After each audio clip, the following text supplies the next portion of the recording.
My name is Aparna Mathur. I'm a resident scholar in economic policy studies at the American Enterprise Institute. I work on tax policy, labor markets, and one of the areas that I've recently been also focusing on is paid family leave. And as I'm listening to this conversation, I think, generally talking about paid leave and childcare and how we reform the existing system in the U.S. is very pertinent to the conversation that we're having here. I've personally written about the system of childcare, the child tax credit, the system of tax credits that we have, and how much of it is skewed towards people at the top, how much of the benefits are really not going to the very low income. And so, this is really a larger discussion about how do we reform childcare, how do we make it more accessible to people at the very bottom. So we're going to start off, I think the first panel was more about why we need these policies. Why are we even talking about a universal child allowance? And we heard from Kathy about how we've seen a trend, since welfare reform of people, the non-working poor sort of being left out of the system. And we've heard from other panelists in the first panel about how we can, why we care about the health of the child, why that matters for mobility and other reasons. And in this panel, we are going to start off with a discussion of how do we do this. We have two presenters. We have two different proposals for a universal child allowance. So Chris Weimer, who is the co-director of the Center on Poverty and Social Policy, will begin the discussion. He'll present for 15 minutes. We will then turn over to Samuel Hammond, who is a poverty and welfare analyst at the Niskanen Center, who will also present his proposal for about 15 minutes. And then we have a discussion with Melissa Botti, who is Vice President, Poverty to Prosperity Program at the Center for American Progress, followed by Scott Winship, who is Project Director at the Joint Economic Committee, and then Maria Kanchian, who is a professor at the University of Wisconsin. So let's begin with Chris. Thank you.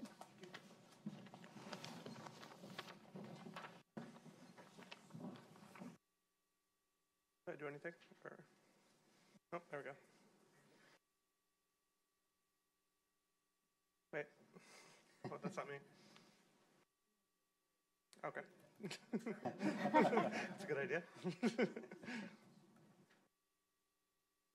There we go. All right, sorry. Skipped over the big M. Yeah.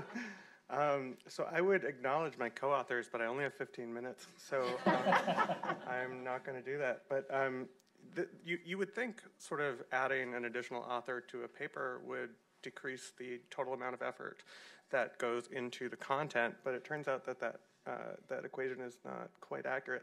But I want to acknowledge a couple of people. One is Luke Schaefer, who's the lead author on this paper, and I shamelessly stole almost all of his slides that I'm going to present today. And then also Jane Waldvogel, who, when you have 10 co-authors, getting them all on the phone and getting them all to agree on something is a Herculean task. And Jane was probably the best that anyone could ever be at that. So anyway, we're going to talk about our plan to provide a universal child allowance to reduce poverty and income and instability among children in the U.S. And I want to acknowledge just briefly some of the funders that are involved. The Annie Casey Foundation, the Century Foundation supported a preliminary version of some of the analyses that I'm going to show you, IRP, JPB, NICHT, Russell Sage, et cetera. But all the flaws are ours. So child poverty in the U.S. Sort of remains stubbornly high, right? So some of our work at Columbia and then elsewhere has shown some of the progress that we've made in fighting child poverty in the United States over time. But regardless of how you measure it, we still have exceptionally high levels of child poverty in the United States. And some of the benefits, like the child tax credit and the child tax exemption, tend to go to families higher up in the income distribution rather than lower down. And that's become a big problem as sort of Kathy and Bonnie's work in the earlier panel has shown. The work-based social safety net has expanded a lot, so that's a big, important accomplishment, but it obviously affects families who are able to maintain work and maintain full-time, full-year work especially, and that can supplement their incomes quite significantly, but it leaves out some of our most vulnerable families. So we argue that a stable source of income could reduce material hardship and then improve long-term outcomes for children affected in terms of child health, educational outcomes, adult earnings, et cetera, in the sort of downstream. And we argue that providing a universal monthly child allowance would give this sort of cash income floor for low-income families with children. So this is just a couple slides to emphasize the point, or there's one slide, sorry, to emphasize the point that that we've made substantial progress in the fight against child poverty in this country. So this is work that I've done with Jane and Irv Garfinkel and other colleagues at Columbia, where we look at historical trends with an improved measure of income poverty in the United States. And the only difference between the two lines is where you set the poverty line. Any poverty line is obviously inherently arbitrary, but you can set it in today's living standard, which is the blue line, which is 2012, or you can set it in 1967, which is the red line, which is, you know, the poverty line from 50 years ago. And you can see, regardless of how we define the poverty line, that we've made substantial progress. And if we decompose this by trends in earnings versus trends in earnings plus taxes and transfers, we would see that a lot of this decline, especially since the 1990s, has been driven by increases in taxes and transfers. So we have made substantial progress, but even if you look at the orange line, I guess it's orange, not red, we still have 10% of kids, 1 in 10 kids, who are poor.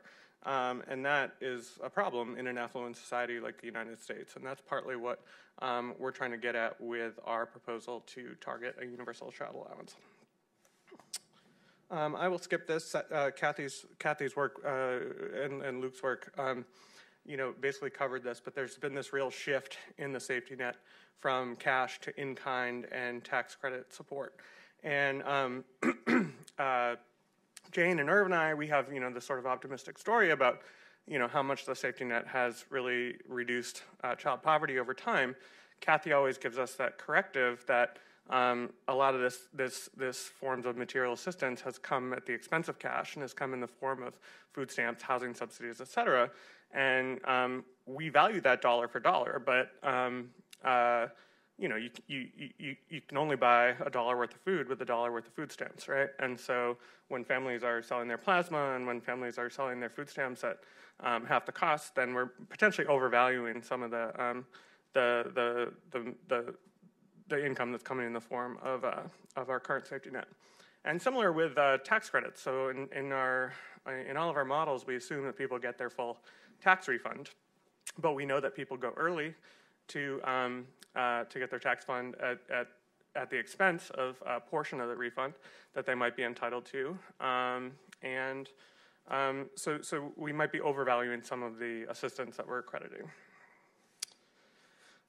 This is just to show the total expenses that are geared toward families with children in the United States. And we see that there's $96 billion that are coming in the form of child tax exemption and the child tax credit, in what's called the child tax credit and the additional child tax credit. So that's a substantial portion of resources that are going to families with children. And there's, with the child tax credit, there's an income floor, an earnings floor on that, where it's $3,000 now. It used to be $10,000, $11,000, something like that. So it's going up the income distribution, right? So the families at the very bottom are getting less than they used to, because with AFTC we had sort of a cash entitlement for those at the very bottom. Now it's work conditioned, and people higher up the income distribution are garnering a larger share of resources. That's true with the earned income tax credit. We see that TANF and SSI are smaller components. The SNAP is the food stamp program, but that's just the child portion. Obviously the budget for that is larger. And so just to skip ahead, so the U.S., as I said before, is even with the progress that we've made over the past 50 years, continues to be sort of a laggard by international comparisons in terms of the level of child poverty that we tolerate. I did a book chapter with Tim Smeening for UNICEF where we looked at the response in the Great Recession. And it's actually kind of a success story in terms of the accomplishment that we made in buffering a rise that would have occurred given the damage that occurred in the labor market, especially when you compare it to other advanced democracies. But even so, we weren't reducing child poverty. We were just buffering against the consequences of what would have been a lot worse. Okay, so why a monthly child allowance? So we argue that the increased income would allow parents to invest in their children, which would have long-term improvements in their health and development. The increased income may reduce family and environmental stress, as Bonnie talked about, and reduce this sort of cognitive bandwidth that parents have to spend in order just to meet basic survival aspects. So we, as a group, we were 10 people, I think, or 11, tried not to make expedient decisions that were based on politics or cost, et cetera. So we'd sort of leave that to others to talk about. What we wanted to come up with a policy that's based on principles. And so the consensus among the group was that the child allowance should be universal, recognizing that all families incur substantial costs when they are trying to raise children.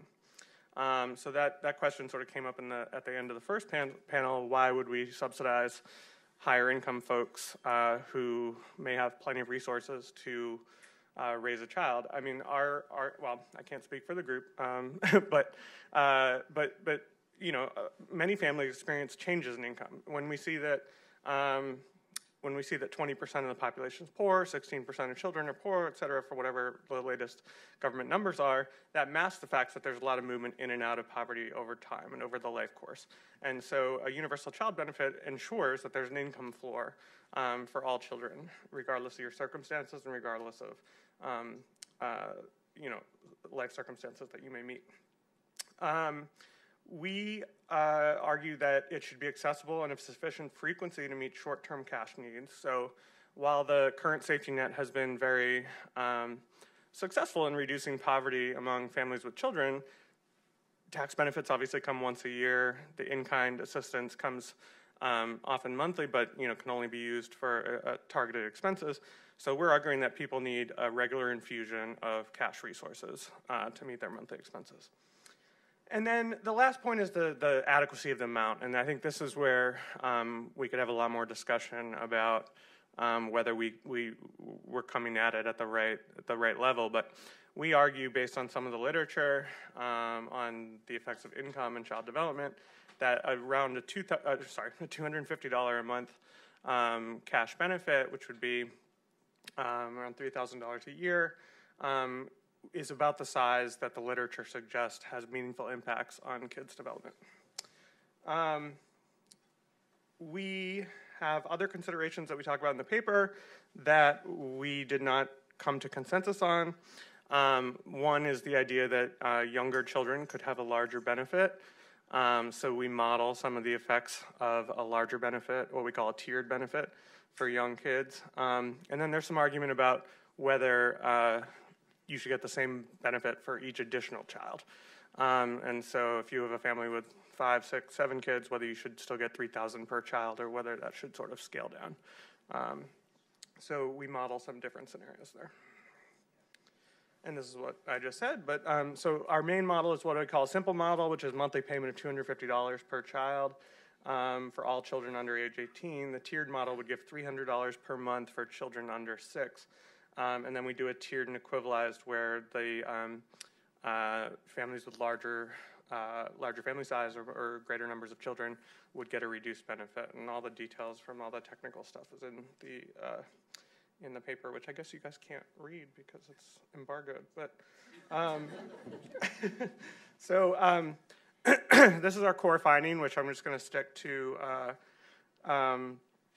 the poverty effects. But essentially, what we do is we take the current population survey, which is the annual household survey that underlies all of our poverty statistics, and we use the supplemental poverty measure to model what would be the likely effects of this simulated new policy of a universal child allowance. And so we used the 2016 survey, which corresponds to 2015 calendar year income.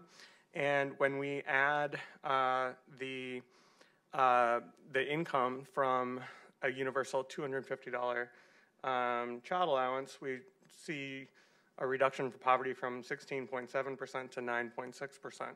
So not quite half, but it's pretty substantial.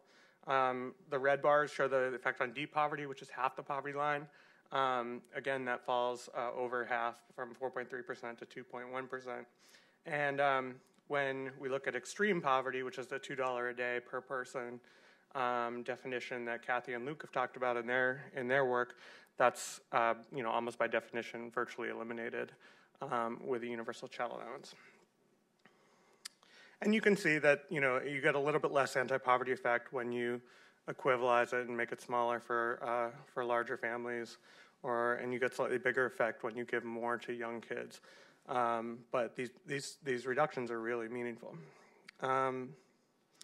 I should say it's a universal child allowance, but the way we've adopted it here is we would then take away the child exemption. We would take away the child tax credit and the additional child tax credit, and we would also tax back some of that income at higher income levels. So it would be treated like an additional income source for the higher income folks, and so that has the advantage of reducing some of the costs, but also makes it a little bit more progressive in its effects.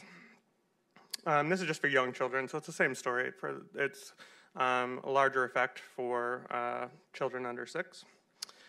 And we were able to also look at the net gain in income and resources across the income distribution when we model a $250 child allowance. So the x-axis here just shows the total income to needs, which is total income divided by the poverty threshold. So the further along the right you are, the higher income you are, and it shows the net difference in resources. And you can see if we did a $250 a month child allowance, there would actually be no losers across the income distribution. At least if you only did the elimination of the child tax credit and the child exemption, the child deduction. You obviously have to pay for that somehow. Well, I guess it depends on your philosophy, but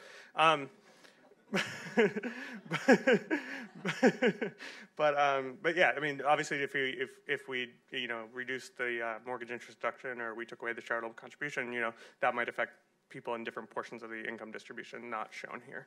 But with our simulation, which is just the child allowance minus child tax credit minus child exemption, there would be a net gain for everybody across the population with kids. Price tag, big. So with our $250 universal credit, the cost saving, the total direct cost would be about $192 billion, sorry. And the cost savings from the child tax credit and the child exemption would be about half that, leaving a net cost of about $97 billion. We don't suggest in our paper that we should just directly, spend that. But we don't come to consensus and agreement about what the appropriate mechanism is in order to finance that. But, it could be a value-added tax. It could be, a proportional income tax. It could be reduced military spending. There's lots of ways to pay for it. Anyway, I will shut up because I'm being told to stop and say thank you.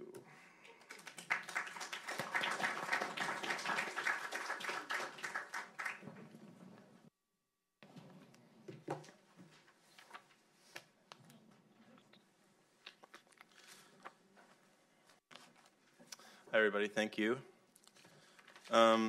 So my paper is a bit different. It has 2 authors. One of them is my intern, so whatever he did is exactly what I told him to do.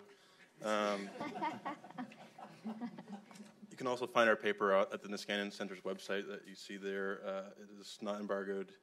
So I want to start by just jumping back in time a little bit to this, which is from December 1992, and this is a private memo from Robert Greenstein, Jared's boss, to then-President-elect Bill Clinton. And I think this is a kind of fascinating document which a sociologist named Josh McLeod dug up in the Presidential Archive. It says, "I understand you're considering a child's tax credit. I would urge you that any such credit be refundable. If it's not, the 25% of African-American children of American children with the lowest incomes and about 45% of all Hispanic children, 50% of all black children will be shut out from the child's credit. I recognize that such a credit will necessarily be small for fiscal reasons, but the principle of refundability is crucial. Important new studies show the child poverty rate in the United States is double the rate in Canada, 5 times the average in Western Europe. The studies also showed the principal reason for these stark differences is with public benefits, including tax credits. which left a much smaller proportion of families with children out of poverty here than any other Western industrialized country. One of the key differences between the US and the other countries, the studies indicate, is that other nations all have a child allowance or refundable child's credit, while we do not. If you establish a refundable child's credit, that would constitute a major policy breakthrough. If the economy prospers, such a credit might be enlarged in future years and ultimately have a large effect in reducing child poverty in our country. But if a non-refundable child's credit is established, it will probably be impossible to come back. So that was over 25 years ago. If there's any sort of short summary from my proposals to prove Bob Greenstein wrong, that refundability is possible and achievable, and we shouldn't just resign ourselves because all the points that he makes in this memo are as true today as they were in 1992. I'm going to just sort of skim over this information because it's been covered already, but the bottom of this bar graph is the US. That's the child poverty rate compared to other countries. It is enormously different, and as has been said, what mostly explains this, especially for the Anglo countries like Canada, the UK, and Australia, is child credits and refundable tax credits. You know, since just looking across time, it hasn't really changed. It's been more or less fluctuating with the business cycle. So again, just confirming that everything that was said in that memo to Bill Clinton in '92 is as true today as it was when it was written. So my modest proposal, let's just make the child tax credit fully refundable, and we should probably double it too for younger children. Now, the just previous presenter said this would be expensive, but I don't think it's actually that expensive. When you look at the net cost of $59 billion, that is on the order of magnitude of Ivanka Trump's child deduction for rich nannies. It's about the same amount of money that she proposed. And it's paid for by eliminating the dependent exemption. And you could pick anything, like was said, you could cut the military or whatever, but I chose to go with school nutrition programs, in part because I think it signals, if we did this, that we're serious about signaling parental responsibility and choice. And a big part of my motivation comes from this photo, which I put together with on the orders of my intern. What you see is public assistance divided by adults versus children. And on the left, I think the most notable thing is how much assistance that goes to adults comes in the form of either cash or medical reimbursements, over half. Whereas when you look at spending on children, it is like a rainbow. It's been divided up into literally almost 100 separate programs for every little tiny niche thing that you could imagine for kids. And part of what we argue in our paper is that children don't really have an advocate. They don't have sort of the AARP for kids. They have third parties, adults who argue on their behalf, and also third parties in the sense of businesses that defend their own interests while supporting kids' interests incidentally. So, you know, within this second column, the school nutrition programs, you'll see in brackets it says 5. That includes school lunch programs, it includes breakfast programs, it also includes programs called special milk. And you know, what makes the program so special? Well, it's the millions of dollars that the Dairy Farmers of America spend lobbying to protect special milk programs, not on behalf of kids, but on behalf of payments that go to the suppliers for these programs, right? So that's the first reason why cash matters. It is not as prone to special interest capture as these other programs are. The other reasons I'm just going to run through quickly because they were talked about earlier too. Number one is effective. So I think I'm just going to pull out 2 studies that I find sort of the most compelling for why cash is so effective. The first is from Chetty's major paper on the benefits of long-term tax credits in the U.S. What he remarkably finds is that $1 of spending on a child tax credit leads to more than the $1 of earnings increase in present value terms. So that is literally what in economics is supposed to be impossible, but it's a free lunch. You can spend $1 and get more than $1 in return. And the reason that happens, and the reason it's true in this case, which economics says it shouldn't be true, is because parents don't actually capture the full benefit of their investment in kids. You know, if parents could go to a bank and, you know, say, give me a loan or buy some equity in my child's future earnings, then you can spend $1 and I can give you a fair market return. But obviously, kids are their own autonomous people, so we can't do that. So maybe that's an alternative to this proposal. But in the meantime, without a child tax credit being fully refundable, we are literally underinvesting in children. The second quote comes from a study that compared, that tried to isolate the health impact of the earned income tax credit. And so it uses a measure called quality adjusted life years, which is just a standard way of measuring health impact across different kinds of intervention to try to make a standardized metric. And what it finds is that $1 spent on the EITC is 8 times more effective as a health intervention than spending on Medicaid. And we consider that spending on Medicaid to be cost effective, so the fact that we're not massively spending more on EITC or child tax credits suggests that we're systematically underinvesting in cash-based forms of assistance. As this was also already mentioned, cash is fungible.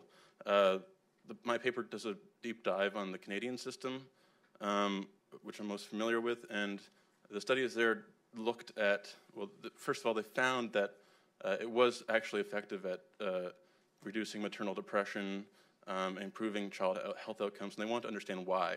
And so they did this sort of expenditure survey, and they found that parents were increasing their spending on things that they didn't expect, not just direct inputs like educational resources and health resources, but also what are sometimes called house or home stability items, just general household items that increase the stability of the household and reduce stress, even leading to reductions in tobacco and alcohol consumption. And that goes to some of the psychological research that shows that stress from a shortage of income is a big determinant for detrimental non-cognitive developments in children down the road. And the last point is it's fair. So we've had on the stage people that represent the left of center and the right of center. Well, I come at this from sort of like a kind of libertarian perspective that says the social engineering that the right does and social engineering the left does, neither are correct, that we should leave paternalism to parents. And I think that's really my strongest motivation for supporting the expansion of the child tax credit, is basically neutral to your way of life. We had this debate in Canada where I hail, and the one party was proposing that we have a universal daycare program.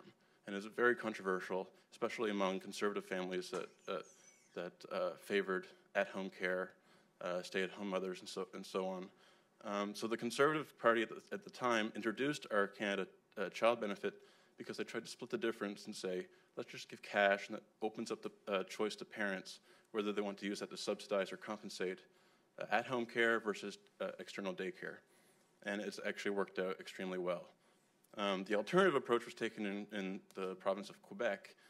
They massively subsidize childcare, and over the last 20 years where we've looked at this, number one, it did not actually increase the amount of childcare that was taking place. It just displaced informal childcare by pulling kids into the formal sector. And number two, there was pretty disturbing evidence that it led to non-cognitive decline, more aggressiveness in children.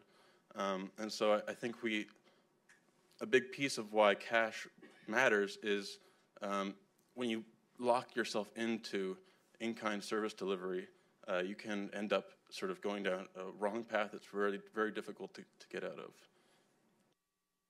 Okay, so this is where I kind of tick off people on the right. So what about work?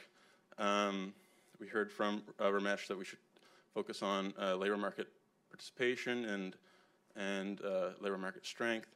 Well, I agree, and that's why I did a sort of deep dive on this topic too, and it's just not the case that a $2,000 unconditional tax credit is going to significantly reduce work.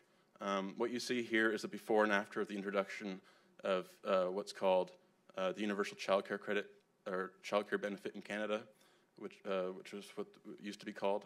And the cohort where it actually reduces work is the low education cohort. So before and after the child tax credit, you can see it goes from 60% to 57% for the low education group with young children. And that's sort of what you would expect. The choice to use an external provider for care or to stay at home as a stay-at-home mom or dad depends on your education level, in part because it depends on your opportunity cost. And so if you can earn more outside of the house, you will do that.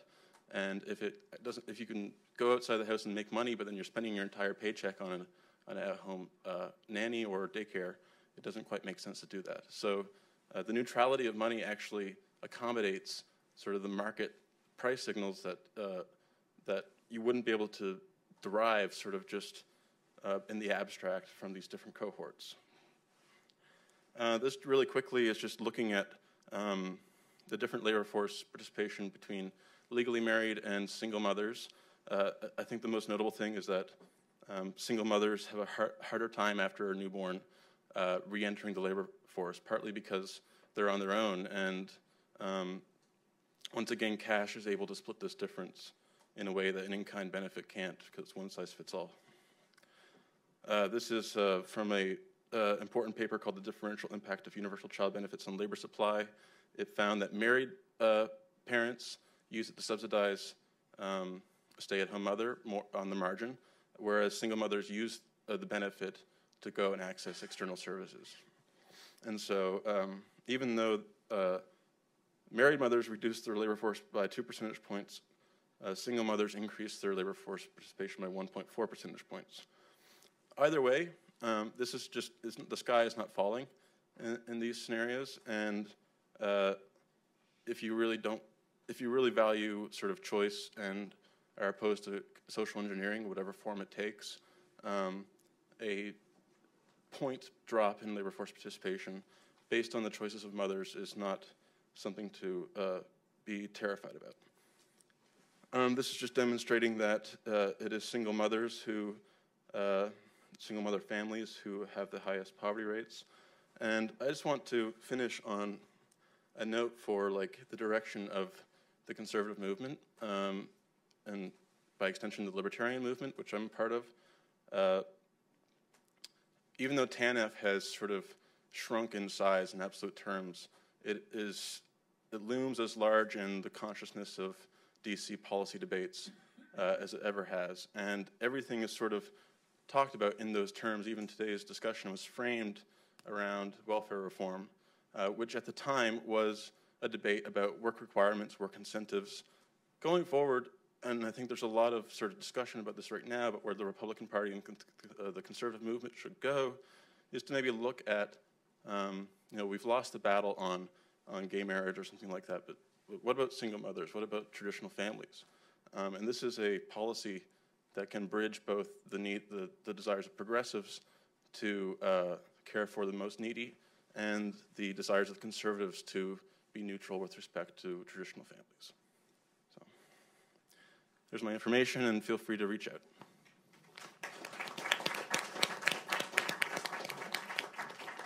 Great, now we'll turn to Melissa for quick comments. Wonderful. I want to thank both Chris and Sam for such interesting presentations. CAP put also a child allowance proposal in 2015, which is much closer to the Columbia University one, and I'll go through quickly why I think that's the right approach. I have both positive and negative feedback on Sam's, and then just sort of some general thoughts about the political moment that we're in, and why this idea it's an idea whose time has come. So in terms of the Columbia University proposal, I think it's incredibly forward-thinking, and it hits all the right notes, because you have something that is available monthly. Child expenses don't wait till tax time. Diapers don't wait until tax time. Formula doesn't wait until tax time. And so the idea of having a monthly allowance, I think, is really important. The research on economic mobility and the long-term outcomes is sort of it's striking at the right amount at the right age group. CAP's proposal similarly had a young child tax credit that was fully refundable. One difference is that we kept the base CTC as $1,000 fully refundable and eliminated the earnings threshold, so everybody would get it. But we kept that at the end of tax time so that there was a pot of money for big purchases or to facilitate savings at tax time, and then added on a $1,500 young child tax credit that was available in monthly installments for those sort of day-to-day costs, diapers and car seats and cribs and all the things you need when your kids are young. I think that the young child tax credit concept is also important because there's a big mismatch between parents' peak earning years and the age of first childbirth. In fact, it's a quarter-century mismatch. So at the exact time that you are, in many cases, needing to take time off of work, whether it's paid or unpaid leave, that you are have a little bit less flexibility in your schedule because you're caring for young children. You're already relatively early in your career or job, and so you're making less money, is the exact time when the highest cost of rearing child smack you. Meanwhile, when you're in your early 50s, you're in your peak earning years, and your children are likely to be a little bit older, and there's other expenses then, but not necessarily the same kinds. So very much in favor of the Columbia University proposal. It has a lot of similarities to some of the research and ideas that CAP has put out there in the summer of 2015. On SAMs, I think similarly, yay for full refundability, yay for monthly payments, and yay for recognizing that a child allowance isn't going to have catastrophic labor force participation effects. I don't know anybody who would not work because they were getting $2,000 or $3,000 a year to help raise kids when kids cost so much more than that. So those are really helpful points, and I think it's helpful to spur these kinds of bipartisan discussions. The main area of concern I have with SAM's proposal is the pay-fors. So the idea of taking away school lunch to pay for a child credit seems a little bit ironic to me. It seems almost as though you're taking away lunch to pay for dinner, or you're taking away lunch to pay for housing or some other kind of basic human needs. Children are whole people with a whole host of needs, and if we're paying for this with other payments that are helping children, it seems to me we're not making the kinds of progress that the Columbia University proposal shows is possible. And so a couple of other thoughts. Many people have noted how other countries spend much more on their families than we do. So in the U.S., we spend about 1.2% of GDP on families. That's less than half of what other OECD countries spend, about 2.6% of their economies on children and families. And so we should be actually spending a lot more and not looking to cut within that budget to pay for these kinds of proposals. Also just want to note that the stepped-up basis in capital gains for the adult children of the wealthy is about $50 billion a year. So if we're looking for places to pay for things, I'm just throwing out a couple of suggestions or ideas. That doesn't have to be it, but the idea is that there's such a concentration of growing income inequality and off-kilter economy. Olivia mentioned the low-wage labor market, the increase in productivity and education that has not reached the gains of which have not reached these low-wage workers who would be helped by this. And so I think there's a lot of other ways that we could pay for a massive expansion. The final point I'll make is sort of on the political moment. I think that we've talked a lot about the $2 a day poor, the deeply poor, for whom this would be an enormous step forward. I think we have to also see the fact of a child allowance. Ours wasn't universal. It phased out at the same rate as the child tax credit, but went pretty high up the income scale. Middle-class families are also really, really squeezed right now. And so we did an estimate showing that between 2000 and 2012, wages stayed flat, but that pillars of middle-class income security went up by over $10,000, 70% of which was child-related. 70% of families are going to turn to this means-tested program at some point during their working years. And so there's an alignment of interest between low and middle-income families that I think makes the time ripe for these kinds of proposals. Thank you. Great. Scott? Great. Thanks, Aparna. So if there's one thing that I want you to take away from my remarks today, it's that I am not speaking for the Joint Economic Committee of Congress. These are my own personal remarks. Glad to be here. Chris and Sam, congratulations on the papers. I thought both of them were really interesting. So I'm going to focus my remarks on a way in which I think my diagnosis of what's wrong with our anti-poverty system differs from what we've heard. It's a fairly conventional conservative critique, I think. And so, reading these papers, to me, it was useful to think about the current system as essentially being a two-tiered child allowance system, right? We have a pretty low child allowance for the kids of parents who can't or won't work. It's in the form of a bunch of programs, that not a single program. And we've got another more generous child allowance for the kids of parents who do work. That's an oversimplification in a bunch of ways, but I think it's a useful way to sort of think about this. And it's a costly program. It's costly partly because it's paternalistic, and some aspects of that I would defend. I think work requirements, for instance, have been fantastic for low-income families, and we can come back to that. Other parts of it I wouldn't defend. I think if folks would rather spend their money on something other than food, then give them cash rather than food stamps, and they probably know better how to spend it. And so the other reason that it's expensive is that it's this crazy quilt of programs. And so I think my first reaction is I like aspects of Sam's program a lot because it involves consolidation. It doesn't involve spending a lot more, although I think you probably would end up spending more than current law for some of these families. Wasn't quite clear on that. The Columbia proposal would essentially make both of these tiers more generous, right? The sort of less generous tier for people who don't work and the more generous tier for people that do. And that makes conservatives a little uncomfortable because we worry about unintended consequences, right? We worry about people who were going to work but now will choose not to work. We worry about people who were going to delay their childbearing until they were married, and now we worry that maybe some of them won't. And so I think that's a real concern that I have with a proposal that changes sort of the balance of what people are deciding on the margin. And then plus the Columbia proposal would just spend quite a bit of money on non-poor families. I did kind of a back-of-the-envelope calculation in the Uber on the way over here, and I would not die on these numbers, but it seems to me it's pretty likely that the policy spends something like $30 or $40 billion on the top half, and maybe folks are fine with that. I think a lot of people have a different view of how the middle class is doing than I do, which we can come back to. But to my mind, if you're going to propose something that's unpragmatically big, I would want to spend that money in a more targeted way, I think. Okay, another problem that I have is that the proposal is sort of premised on a real overstatement of the problem that we face. I don't say this to be Pollyanna-ish about poverty, and I think if the number of poor people we had in America could fit in this room, I would still want to help the poor people in this room. So you should not take this to mean that I don't think we have a poverty problem. That said, child poverty is at an all-time low. I've written on this report called Poverty After Welfare Reform. Chris's numbers actually showed it that he put up there. There's some economists, Bruce Meyer and Jim Sullivan. There is an economist at the Congressional Research Service, Thomas Gabe. All have found essentially that child poverty is at a historic low today. Deep child poverty, being under half the poverty line, probably also at an all-time low. If you include non-cash benefits, we don't have to talk about Medicaid. Kathy's not in the room, but you don't have to talk about Medicaid at all.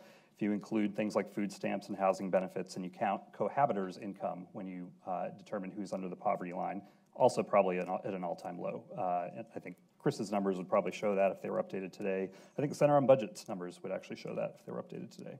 And $2 a day poverty is frankly just so rare that it can't be reliably detected. And I think the comments about $2 a day poverty and that being caused by welfare reform, I think, unfortunately, are just really misleading. In the CPS, which was the numbers that you saw up there, my report also used the CPS. That increase in $2 a day poverty, if you believe it's true, started in the mid-1970s. Okay, it's not welfare reform. $2 a day poverty, if you believe it, increased among the elderly. It increased among married college graduates. It increased among the children of married couples. So if I had more time, I would say you should not believe these numbers. There are good reasons to think that they're not right. If you do believe the numbers, it's not welfare reform. Okay, so we've reduced poverty more than we tend to think. What we haven't done is increase upward mobility, and I think the reason we've not done that is because we've tended to think that cash is the way to do that. That's the premise of these these proposals, I think, and I think that's just not true. We spend $1 trillion today on anti-poverty programs. Upward mobility has been stalled for decades, and so I think we need to look at different ways to spend that money, especially if it's going to be $100 billion a year. Thank you. And Maria?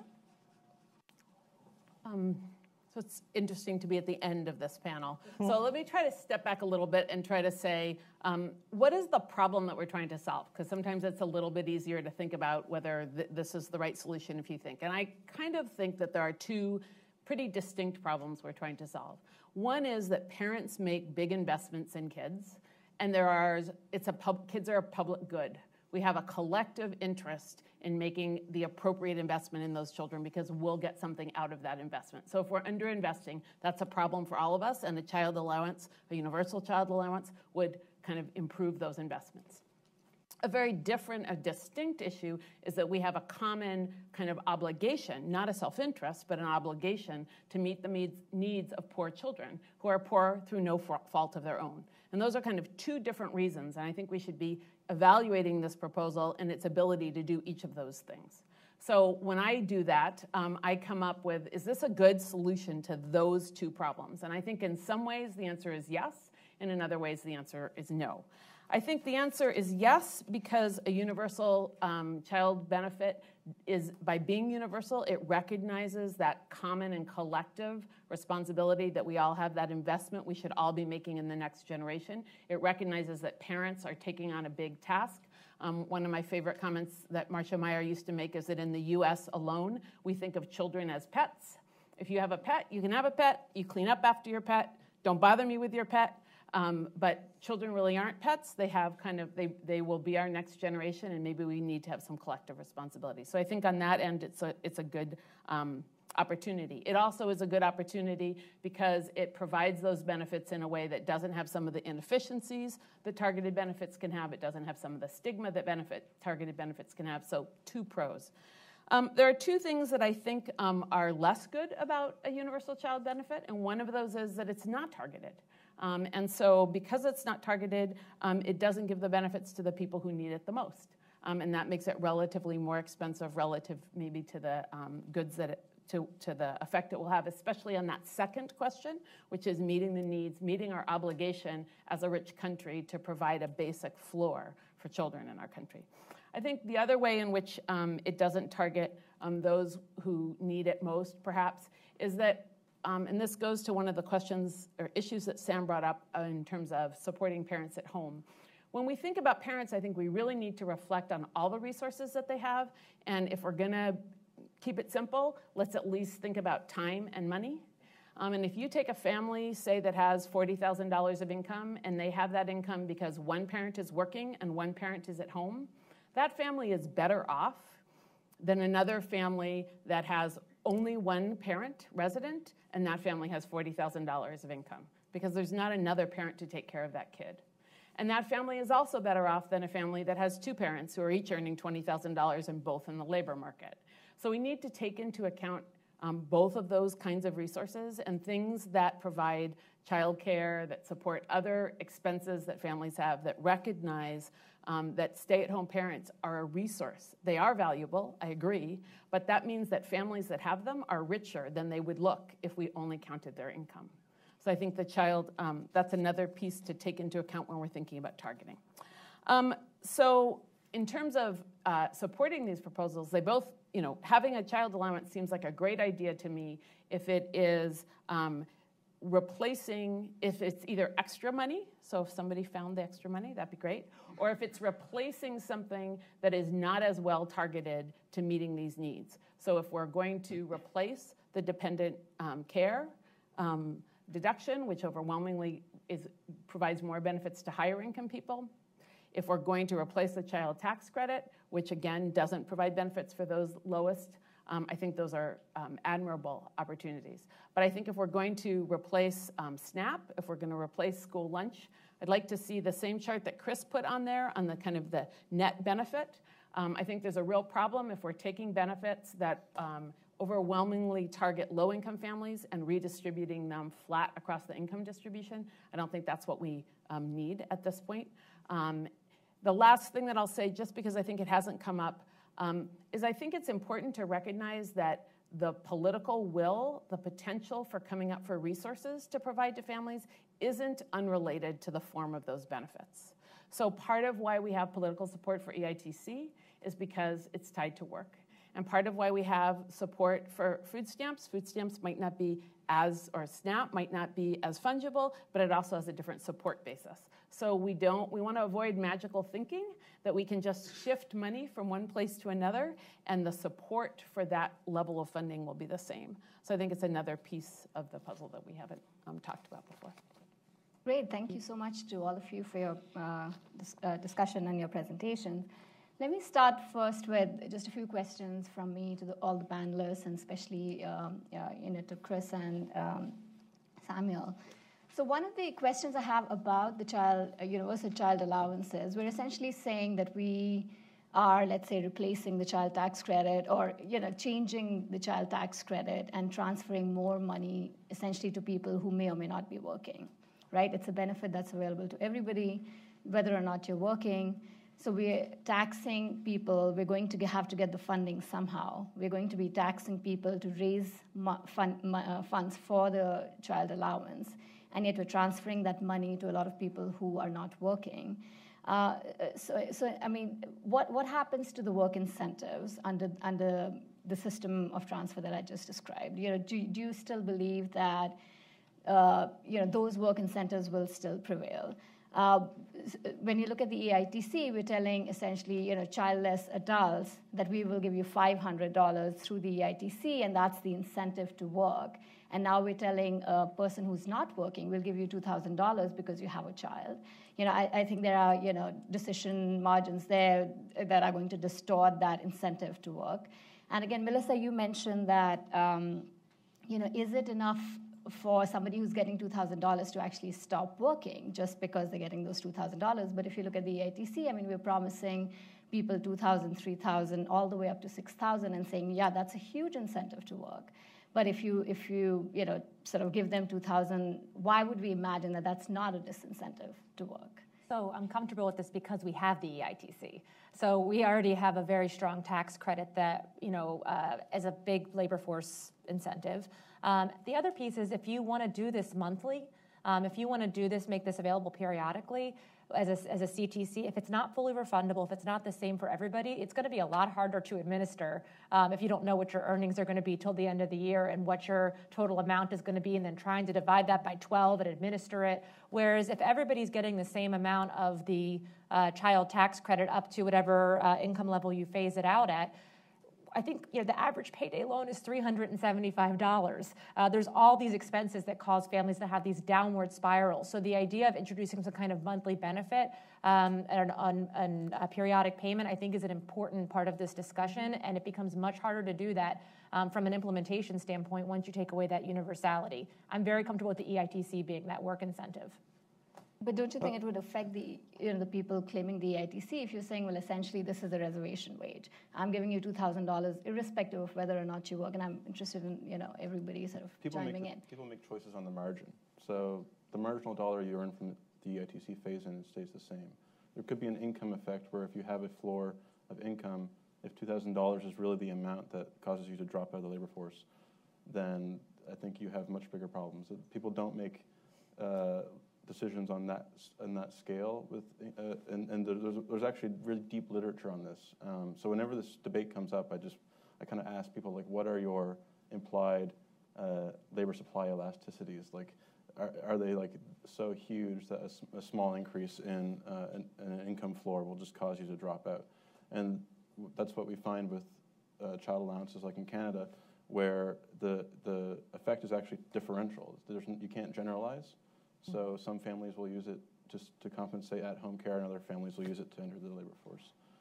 So I think that's a really important point, which is that we have this all this heterogeneity, and you can't. It's one thing to create a targeted program for a particular problem, but to try to peer through all that heterogeneity and find a one-size-fits-all solution isn't actually possible. It's also just worth adding that this is a universal child benefit.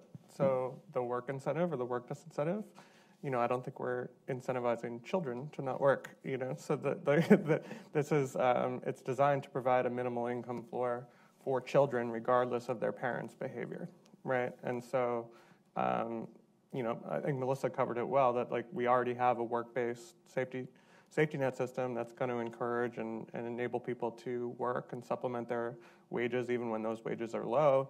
And this would be a different component to that safety net that says regardless of what happens, there is a universal floor on children's income. I just want to add that this is how all debate in DC about these kind of things is in the shadow of welfare reform. So welfare reform was fixing a genuine problem. There were large work disincentives, and that was a problem that needed to be fixed. But we have to stop comparing every single thing to welfare reform, because it's just become a stale metaphor. So I think, but I do think Aparna has a really good point, which is that we have this earned income tax credit, the whole point of which is that you top off earnings by a relatively small amount, and it's enough to convince people to go into the labor force, right? Some people don't believe that it does that, but I think the evidence, Hillary Hoynes and others, I think it's pretty clear it does. And so I think you do have to be open to the reverse argument on that as well. Kathy brought up her piece with Sandy Jenks from 95, I think, about do poor women have the right to bear children? And the whole point of that article is that there are women out there who, if you demand of them that they not have a child until they can afford it, will never be able to have a child. The premise there is that if you give some money to those folks, some of them will be able to afford a child. You might think that's a good or a bad thing, but I think the implied incentive is sort of there. Again, people make choices on the margin. So it's the next dollar. The EITC does increase your next dollar. And if you have a flat benefit, that is not the same kind of disincentive as, say, a benefit that phased out or was clawed back. And we didn't talk at all about whether, so there was a whole debate in our paper about whether this income would be countable in terms of eligibility for other benefits. So that's another way to reduce the price tag. If you got, $2,000 or $3,000 in a child benefit, maybe that would reduce your eligibility for SNAP. I think there were some among us that were in favor of that kind of thing. Some of us who, thought maybe that's not the best idea, et cetera. But I mean, that's the kind of debate that we should be having. And again, I think it's important to think about what you're trying to solve. I didn't hear any of the authors of these proposals suggesting that this was a work incentive and that it was designed to increase employment. It's designed to manage a child poverty problem that we have even when we have an EITC. And I think there's a logic for having such a program because there are collective benefits to that investment.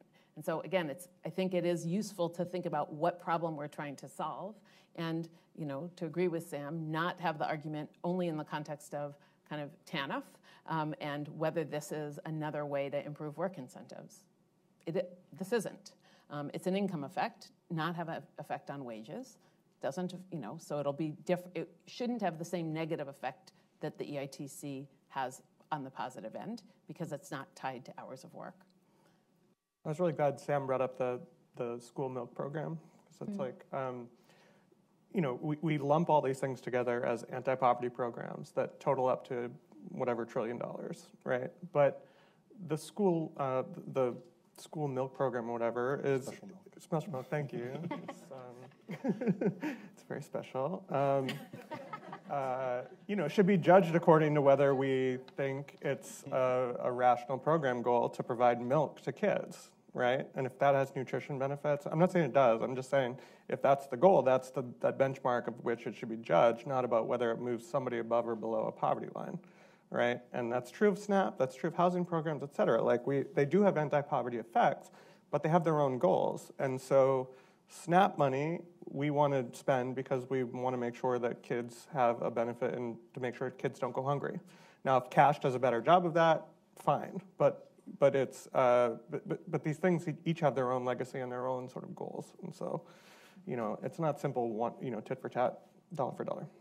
Right. And just a quick question on sort of the design and the administrative issues that are likely to arise with claiming this benefit. We see with the EITC that a lot of the money is going to non-custodial parents, and I assume some of these issues could translate to the Universal Child Allowance as well, because you're saying, well, we're distinguishing between households with children and without. And then, so do you worry that the high error rate that we see in the EITC is something that could also be a design problem with the Universal Child Allowance? I think it would be a lot less, right? Because you have a child or not. Now, there is the administrative burden of implementing it. We've talked some about that, and sort of because we had a principles-based approach, we were less worried about, whether it would come out of Treasury or whether it would come out, But I think we would imagine that the SSA would administer it if we had our ideal world. That might not be their ideal world, but yeah. Exactly. Yeah. Direct Express. Right. Yeah, so the fact that it's flat, a lot of the missed payments and proper payments in the ITC are because you exist on this on a up line, a trap. Yeah, a weird polygon. So that's a problem that just doesn't apply here because it's a flat benefit. But like who claims it may end up being the bigger problem, and you see these fights actually in Canada and other places where parents will, going through custody battles will wrestle with who gets to claim the credit, but that'll be true of any kind of benefit. Yeah. Okay, great. We'll open up for questions now.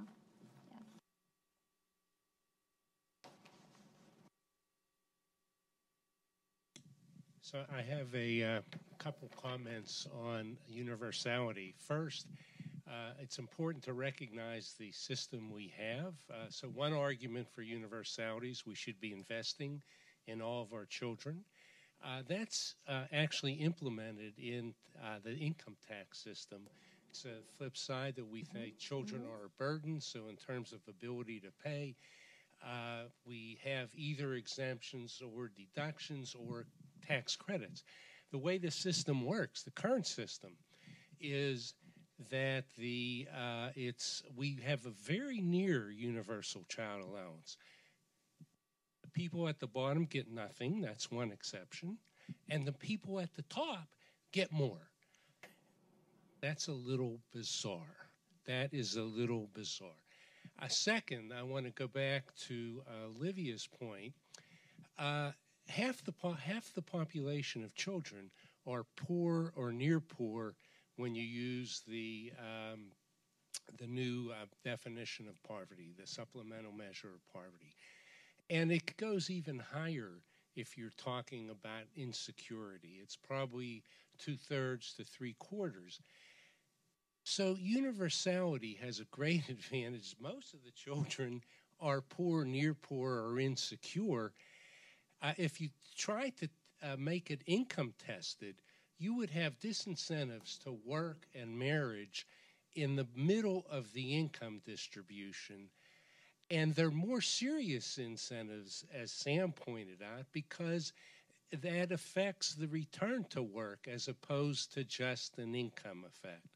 So I understand the worry about income, about negative effects on work, marriage, childbearing, but we have empirical evidence which suggests those effects are small. Anybody want to comment? I mean, I think what I would say there is that one of the functions of work requirements is to address those sort of work disincentives that are there on the slope of folks who might otherwise choose to work less and go on public benefits. There are work requirements now. It's not an easy life to do that. And I think that's one of the reasons I would defend work requirements.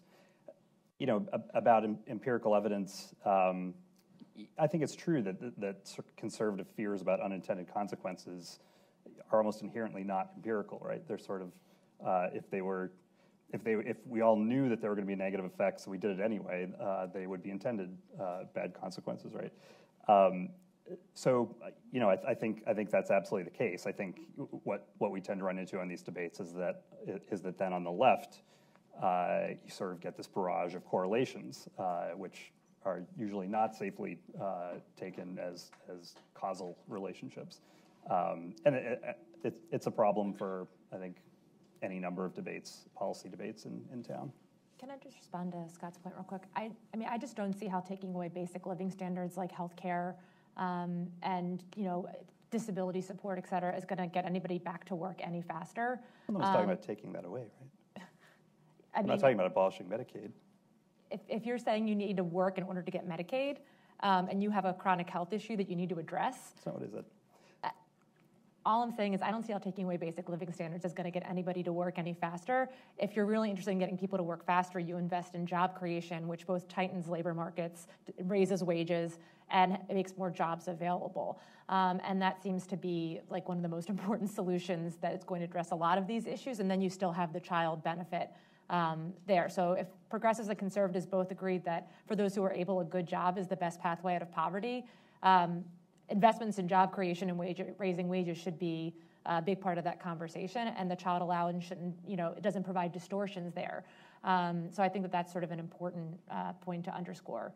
I think we agree economic growth and job creation is super important, and at the same time we can believe that or you won't believe this, but a lot of us can believe that what welfare reform did is actually to convince a lot of people to work who otherwise would not have, and they were better off for it.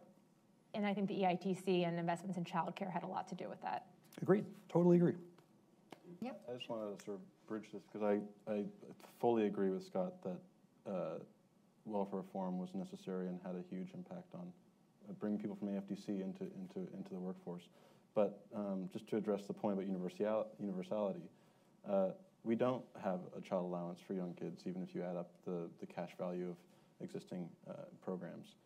What we have is, like Scott said, a two-tiered system where we're happy to transfer cash to parents in the form of either direct credits or deductions in their taxes, which is just cash in hand, versus for the truly poor having this bureaucratized system. So, I don't want to give up the opportunity, because if we did move forward and expand the child tax credit to make it fully refundable, we're doing something that is unambiguously pro-poor, and so we shouldn't pass up that opportunity to simplify and consolidate the existing system, because we have 100 programs representing $300 billion that go to kids and are fragmented and captured by industry interests. And the problem we face is whenever someone comes out and says, well, this lunch program, it's great, but Tyson and Midland and these big companies are lobbying for them because they get to be the special producers. Maybe we should fix that. You get the kind of bootleggers and Baptist scenario where you have child advocates that come out of the woodwork and say, no, you're taking away lunch for kids. But if you're doing something that is unambiguously benefiting those families at the same time, and I mean unambiguously, it's no comparison. The cash value of the school lunches will not overwhelm the giving parents another $1,000. That's an opportunity to assuage a lot of the fears that this is austerity in disguise and not actually trying to fix a lot of the cronyism in the system.